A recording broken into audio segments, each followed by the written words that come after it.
On pense souvent à l'intelligence artificielle comme un grand maître d'échecs, un cerveau logique capable de calculer des milliards de coups. Mais que se passe-t-il si on sort cette IA de la bibliothèque pour l'asseoir à une table de casino face au chaos apparent d'une roulette? C'est un peu ce choc des cultures qu'on va explorer aujourd'hui. Absolument. Et pour ça, nos sources sont assez parlantes.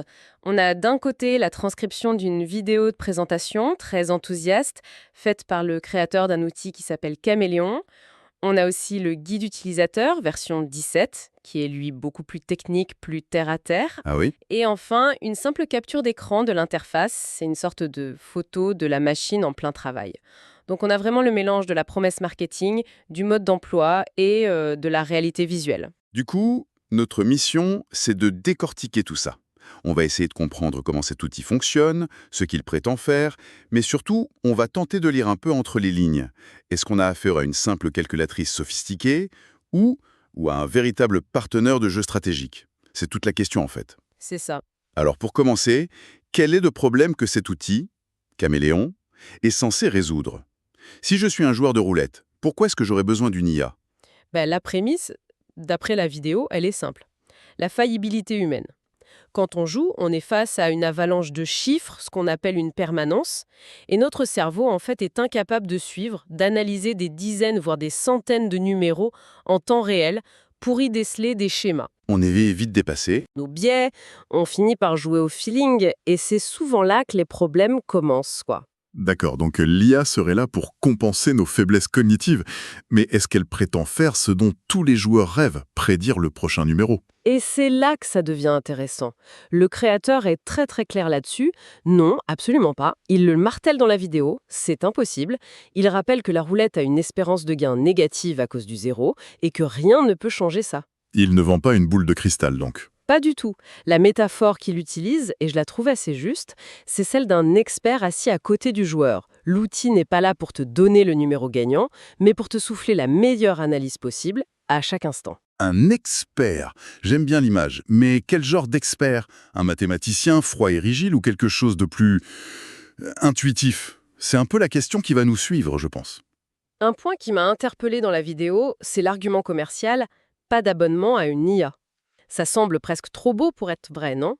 C'est un excellent point et c'est un cas typique où il faut croiser les sources. La vidéo est un peu rapide là-dessus. En lisant le guide utilisateur, on comprend la nuance. Il n'y a pas d'abonnement payant au service Caméléon lui-même. D'accord. Par contre, pour que l'outil fonctionne, il a besoin de se connecter à un grand modèle de langage, en l'occurrence la MA3, via un service qui s'appelle Grok. Et pour ça, l'utilisateur doit créer sa propre clé API. Ah, voilà le détail technique. Donc il y a bien une dépendance à un service tiers. Est-ce que c'est compliqué ou coûteux? Alors, d'après le créateur, la démarche est d'une simplicité enfantine. Et le service Grok offre un quota d'utilisation gratuit qui est apparemment très généreux, largement suffisant pour un usage normal de Caméléon. Donc, la promesse est globalement tenue. L'utilisateur n'a pas à sortir sa carte de crédit chaque mois. D'accord? Mais il n'est pas totalement autonome non plus. C'est un détail important pour comprendre l'écosystème. C'est ça. Très clair. Bon, si cet expert est assis à côté de moi, concrètement, comment est-ce qu'on engage la conversation? Comment ça marche au quotidien? Le guide est très didactique. La première étape, c'est la configuration. On indique deux choses, son capital de départ, disons 100 euros, et sa mise de base par numéro, par exemple 10 centimes. C'est la gestion du risque en gros. Logique. Ensuite vient la partie cruciale, nourrir la bête. Il faut lui donner les derniers numéros sortis à la table. Et comment on fait ça? Je m'imagine mal en train de tout taper frénétiquement pendant que la bille tourne. Il y a plusieurs options. On peut effectivement taper ou coller une liste de numéros. La plupart des casinos en ligne affichent cet historique, donc c'est assez simple en fait. Il y a même une petite case à cocher, récent en haut, qui est très maligne. Elle permet d'inverser l'ordre de la liste pour qu'elle soit toujours bonne. Ah, pratique. Ou alors, et c'est ce qu'on voit sur la capture d'écran, on peut cliquer directement sur une représentation de la table de roulette pour entrer les numéros. La capture d'écran est assez parlante, en effet. Je vois la section Gestion bankroll qui montre le capital de départ, le solde en temps réel. Et sur la table, il y a des numéros surlignés en jaune. 4, 12, 15, 21, 26. Ce sont les recommandations de l'IA, j'imagine. Exactement. Ce sont les 8 numéros cibles qu'elle a identifiés après son analyse. Mais ce qui est peut-être le plus bluffant sur cette capture, c'est la petite boîte intitulée Stratégie active. Attendez une seconde, je suis en train de lire ce qu'il y a dedans. La séquence récente montre une prédominance des nombres pairs et des zones du tiers du milieu. Ce n'est pas juste une liste de chiffres. L'IA est en train d'expliquer son raisonnement en français. C'est précisément ça. C'est comme si elle justifiait ses choix. Ça, pour moi, c'est un cran au-dessus d'un simple algorithme. C'est ça qui change tout. Ce n'est pas une boîte noire qui vous dit « joue ça ». C'est un partenaire qui vous dit « je te propose de jouer ça et voilà pourquoi ». Ça change complètement la relation de l'utilisateur à l'outil. Il peut être d'accord ou non, mais au moins il comprend la logique. C'est un élément de transparence qui est assez rare. D'accord, donc l'IA me donne 8 numéros et m'explique pourquoi. Et ensuite, je mise dessus et je croise les doigts. C'est un peu plus structuré que ça.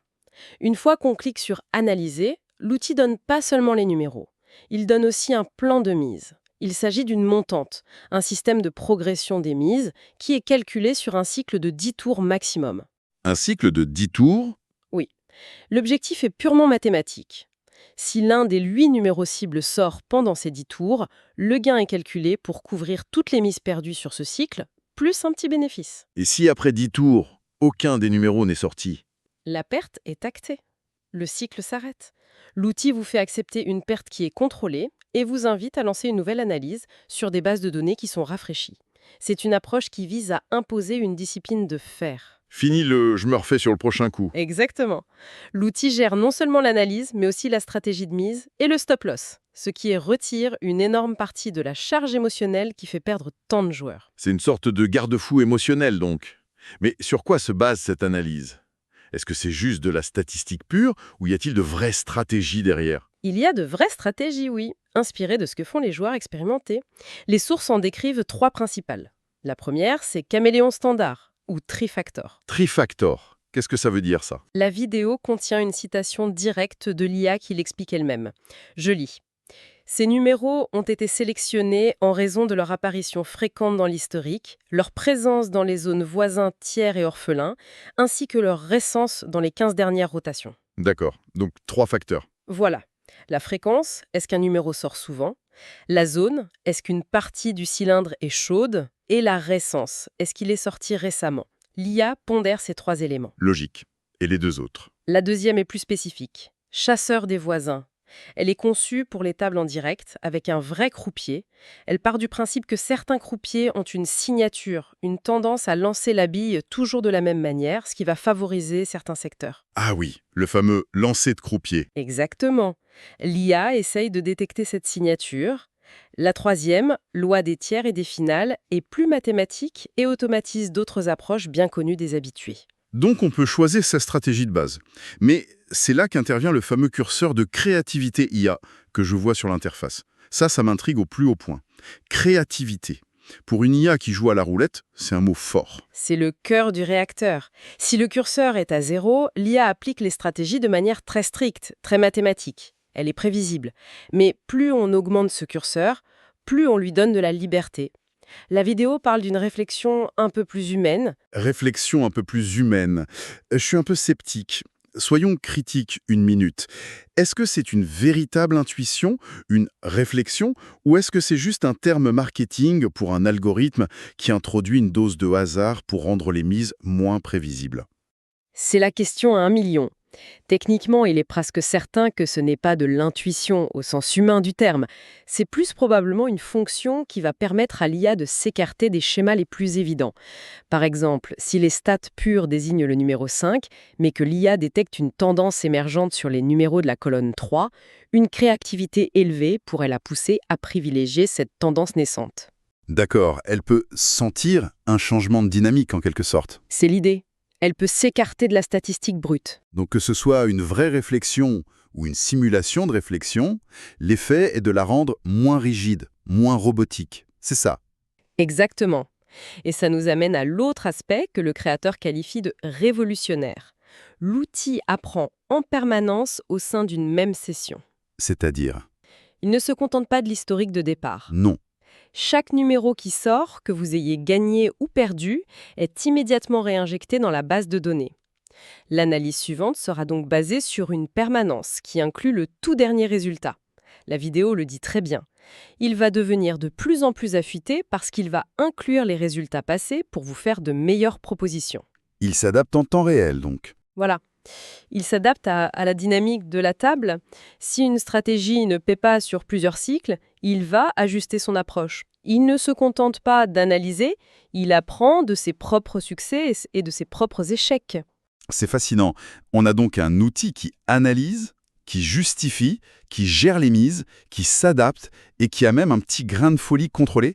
Dans la vidéo, le créateur est dithyrambique. Il parle de tuerie, il montre une session avec des gains rapides. Ça sonne un peu comme la promesse du Graal. Oui, mais c'est là qu'il faut souligner l'honnêteté, je trouve, des sources. Malgré cet enthousiasme, le discours est immédiatement tempéré. Le guide et la vidéo insistent lourdement sur le fait que ce n'est pas le Graal et que les gains ne sont absolument pas garantis. Hein? Il y a cette phrase très directe, on ne gagne pas toujours, même avec une analyse subtile et performante. Donc, quel est l'objectif final si ce n'est pas de garantir la victoire? L'objectif est de maximiser les chances de prendre les bonnes décisions. C'est de fournir une analyse pertinente et professionnelle qui, contrairement à un humain, est infatigable, ne fait pas d'erreur de calcul et n'est pas sujette à la peur ou à l'avidité. Il s'agit de jouer mieux, de manière plus structurée en se fixant des objectifs réalistes. Pas de gagner à coup sûr. C'est un outil d'aide à la décision, pas une machine à sous. C'est exactement ça. Je vois. Il y a un dernier point qui est soulevé. La détection par les casinos. C'est un sujet important pour ceux qui utilisent des systèmes. L'argument de la vidéo, c'est que, grâce à cette fameuse créativité, le comportement de mise n'est pas répétitif. C'est l'idée, oui. Mais là encore, je reste prudent. Les casinos en ligne investissent des millions dans des algorithmes de détection. Un système qui se base sur une montante, même flexible, sur un cycle fixe de 10 tours, ça doit laisser une signature mathématique, non? Ça me paraît un peu optimiste de penser qu'on peut passer sous les radars aussi facilement. Ton scepticisme est justifié. C'est vrai. Il est probable qu'une analyse poussée puisse détecter une signature. Mais l'argument du créateur, ce n'est peut-être pas que l'outil est invisible, mais qu'il est indiscernable d'un joueur humain qui utilise un système, et non d'un bot. Quelle est la différence? Un bot martingale classique, qui double sa mise après chaque perte, est extrêmement facile à repérer.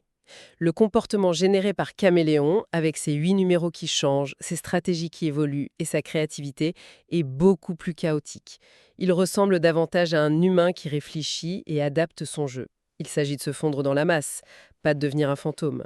C'est une nuance importante. En fin de compte, si on résume, la proposition de valeur de cet outil, ce n'est pas une promesse de richesse. Pas du tout. C'est une promesse de rigueur. Caméléon automatise une analyse complexe, il impose une discipline de mise quasi militaire et il enrichit le tout avec une capacité d'apprentissage en temps réel. Sa plus grande force, c'est peut-être d'agir comme un coach objectif qui vous empêche de faire les erreurs stupides qu'on fait tous sous le coup de l'émotion. La valeur est dans la méthode. Tout à fait. Donc si je fais le bilan de notre exploration des sources sur Caméléon, on a un tableau assez complet. On est loin de la formule magique, mais on a un outil qui tente d'appliquer une logique stratégique très poussée à un jeu qui pour beaucoup est un pur jeu de hasard. C'est ça. Il combine des stratégies connues de la communauté des joueurs avec la puissance d'une IA moderne, capable d'apprendre. Et il le fait en restant transparente sur ses limites fondamentales. Les probabilités de base du jeu, elles, ne changent pas. L'avantage reste au casino, l'outil vise simplement à optimiser le jeu du joueur à l'intérieur de ce cadre. Et au fond, vous savez, en y réfléchissant, cette discussion dépasse largement le cadre de la roulette. Ce qui est fascinant ici, c'est ce modèle de collaboration homme-machine. On ne demande pas à l'IA de tout faire et de nous donner la réponse. On lui demande de faire ce qu'elle fait le mieux, analyser sans relâche d'énormes quantités de données. Et on garde pour l'humain ce qu'il fait le mieux. Exactement.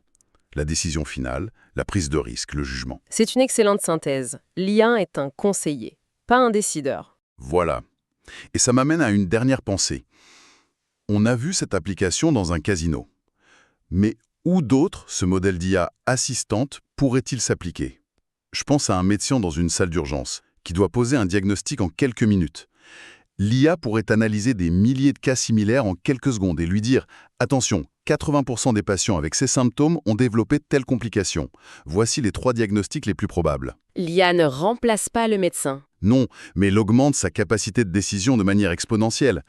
C'est peut-être ça le véritable avenir de cette technologie. Pas nous remplacer, mais nous rendre meilleurs.